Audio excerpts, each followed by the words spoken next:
மல்லி சீரியல்ல என்னெல்லாம் சுவாரஸ்யமான விஷயங்கள் நடக்க போகுதுன்னு பார்க்கலாம் வாங்க. விஜய் பாத்தீங்கன்னா நம்ம மல்லி அந்த கையில கட்டி விடுறேன்னு சொல்லிட்டு சொன்னாங்க. ஆனா அப்பெல்லாம் விஜய் பாத்தீங்கன்னா ரொம்பவே பில்டப் பண்ணிட்டு இருந்தாரு, நாம எதுக்காக அதை கட்டணும் அப்படின்ற மாதிரி. ஆனா இப்ப விஜய் பாத்தீங்கன்னா கொஞ்சம் கொஞ்சமா நம்ம மல்லியோட பக்கம் மாற ஆரம்பிச்சுட்டாரு. அது மட்டும் இல்லாம நம்ம வெண்பா கிட்ட விஜய் பாத்தீங்கன்னா வெண்பா குட்டி ஏதோ கயிறு அப்படின்னு சொல்லிட்டு எல்லாம் சொன்னீங்க, கோயில கொடுத்தாங்கன்னு சொல்லிட்டு அந்த கயிறு அப்படின்னு சொல்லிட்டு விஜய் கேட்கிறாரு. ஆனா வெண்பா பார்த்தா ஐயோ டேடா, நீங்க இதுக்கு முன்னாடி அந்த கயிறை வேணான்னு சொல்லிட்டு சொன்னீங்க, இப்ப எப்படி டேடா அந்த கயிறை கட்டுப்பீங்க அப்படின்னு சொல்லிட்டு நம்ம விஜய் கிட்ட வெண்பா வந்து கேக்குறாங்க. விஜய் பாத்தீங்கன்னா என்ன வெண்பா, அப்பதான் நான் வேணான்னு சொல்லிட்டு சொன்னேன், இப்ப கட்டிக்கிறேன்னு சொல்லிட்டு சொன்னா கொடுக்கவா மாட்டீங்க அப்படின்னு சொல்லிட்டு நம்ம விஜய் சொல்றாரு. மல்லி இதை கொஞ்சம் கூட எதிர்பார்க்கலங்க, விஜய் இவ்வளவு சீக்கிரம் மனசு மாறுவாரு அப்படின்னு சொல்லிட்டு. சோ இதுக்கப்புறம் விஜய வாண்டடா அந்த கயிறை கேட்டதுனால மல்லி பாத்தீங்கன்னா பூஜை ரூம்ல கூட்டிட்டு போயிட்டு விஜயோட கையில அந்த கயிறை கட்டி விடுறாங்க. சோ அப்ப இருந்தே அந்த கயிறு பாத்தீங்கன்னா அதோட வேலையை காமிக்குது.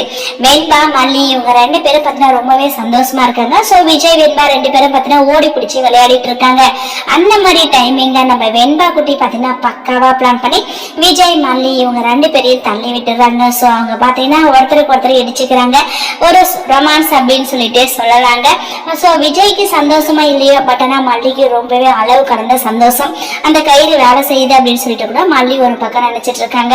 ஆனா புதுசா விஜயோட கையிலயும் மல்லியோட கையிலயும் அந்த கயிறு ஒண்ணு புதுசா இருந்தா இதெல்லாம் பார்த்துட்டு ராஜேஸ்வரி ரஞ்சிதா சும்மாவா இருப்பாங்க, இல்ல இது ஏதோ ஒரு புதுசா கயிறு கட்டிருக்காங்க, நம்ம இல்லாத டைமிங்ல ஏதோ செஞ்சிருக்காங்க அப்படின்னு சொல்லிட்டு அவங்க ரெண்டு பேரும் கண்டுபிடிச்சிருவாங்க. இது ஒரு பக்கம் இருக்கு. இப்ப நம்ம ராஜேஸ்வரி ரஞ்சிதா ரெண்டு பேரும் பாத்தீங்கன்னா பார்ட்டி முடிச்சுட்டு வீட்டுக்கு வராங்க. வரது மட்டும் இல்லாம அவங்களோட ஃப்ரெண்டு ஒருத்தவங்களை வந்து வீட்டுக்கு கூட்டிட்டு வராங்க. உடனே ராஜேஸ்வரி பாத்தீங்கன்னா மல்லியை ஒரு வேலைக்காரி மாதிரி தான் நடத்துறாங்க. வெண்பா அந்த மல்லியை ஒரு காஃபி கொண்டு வர சொல்லு அப்படின்னு சொல்லிட்டு ராஜேஸ்வரி ரொம்பவே கெத்தா சொல்லிட்டு இருக்காங்க.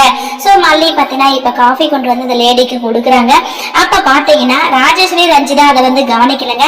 ஆனா அவங்களோட ஃப்ரெண்டு பாத்தீங்கன்னா அதை கவனிச்சுட்டாங்க. அதாவது மல்லியோட கையில ஒரு கயிறு இருக்குது அப்படின்னு சொல்லிட்டு அந்த கயிறை பத்தின விஷயம் இதுக்கு முன்னாடியே அவங்களுக்கு தெரியும் போல இருக்கு. அதனாலதான் அந்த கயிறவே உத்து பார்த்துட்டு இருக்காங்க. இது வந்து மந்திரிச்ச கயிறு இல்லையே, கோயில்ல வாங்கிட்டு வந்த கயிறு இல்லையே, இது வந்து வசியம் பண்ற கயிறு, எதுக்காக இவ்வளவு கையில கட்டிருக்காங்க அப்படின்னு சொல்லிட்டாங்கன்னா அவங்க ஃப்ரெண்டு பாத்தீங்கன்னா ரொம்பவே யோசிக்கிறாங்க. யோசிக்கிறது மட்டும் இல்லாம இந்த விஷயத்த பத்தி நம்ம ராஜேஸ்வரி கிட்ட பேசணும், இந்த பொண்ணு யாருன்னு சொல்லிட்டு தெரியாது அப்படின்னு சொல்லிட்டு அவங்க ஒரு பக்கம் இருக்கிறாங்க. மல்லி பாத்தீங்கன்னா காஃபியை கொடுத்துட்டு போயிடுறாங்க. இதுக்கப்புறம் ராஜேஸ்வரியோட ஃப்ரெண்டு பாத்தீங்கன்னா ராஜி அந்த பொண்ணு யாரு, வேலைக்காரியா, இந்த வீட்டோட வேலைக்காரியா இல்ல யாரு அப்படின்னு சொல்லிட்டு கேக்குறாங்க. அப்பதான் ராஜேஸ்வரி பாத்தீங்கன்னா இல்ல என் தம்பியோட ஒய்ஃப், யாருக்குமே பிடிக்காம கல்யாணம் பண்ணிட்டு வந்துட்டா, சரி வீட்டு வேலையை செஞ்சுட்டு இருக்கட்டும்னு சொல்லிட்டு இங்கேயே விட்டு வச்சுட்டா அப்படின்னு சொல்லிட்டு ராஜேஸ்வரி சொல்றாங்க.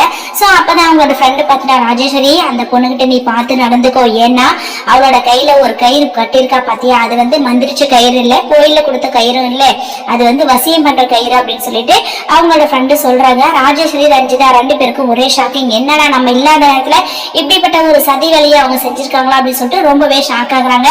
சோ அந்த கயிறு பத்தினா அதோட வேலையை செய்ய ஆரம்பிச்சிருச்சு. ராஜேஸ்வரி தடுத்தாலும் அது நிறுத்த போறதுல, வாங்க வெயிட் பண்ணி பார்க்கலாம். இந்த வீடியோ பிடிச்சிருந்தா மறக்காம நம்ம சேனலை சப்ஸ்கிரைப் பண்ணுங்க. தேங்க்யூ.